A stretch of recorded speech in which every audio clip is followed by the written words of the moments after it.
Методика итальянского врача Марии Монтессори теперь будет использоваться и в Северной Осетии. Основная задача программы – интеллектуально-познавательное развитие детей с ограниченными возможностями здоровья. Первым из дошкольных учреждений ее начал применять детский сад номер 88. Сегодня журналистам представили новое специализированное оборудование. Оборудование это содержит различные модули, там мягкие модули. В целом оно направлено на интеллектуально-познавательное развитие.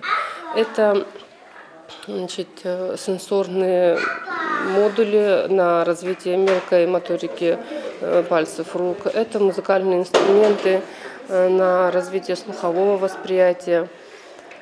И это дидактические карты и игры, которые направлены на как раз-таки интеллектуально-познавательное развитие детей. В детском саду номер 88 уже 2 года действует группа инклюзивного образования. С прошлого года работает группа краткосрочного пребывания. Здесь занимаются дети с особыми образовательными потребностями. Занятия для них длятся не более 3 часов в день. Основная цель – помочь воспитанникам полностью социализироваться.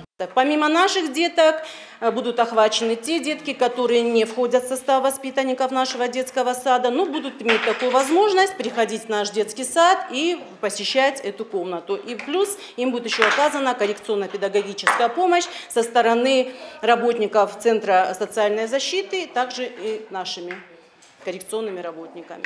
Для нас на сегодняшний день самое ценное то, что дети с ограниченными возможностями могут социализироваться в кругу обычно развивающихся сверстников. То есть для нас это первоочередная задача. Всего в 88-м детском саду занимается 44 ребенка с ограниченными возможностями. Группу краткосрочного пребывания посещают 15 малышей. С ними работает специально подготовленный педагогический состав. В него входят психологи, дефектологи, тьюторы. Сотрудники садика говорят, что уже заметна динамика. Дети начинают воспринимать друг друга как равных. В этом году выпускается одна из инклюзивных групп. 4 детей с ограниченными возможностями уже пойдут в школу.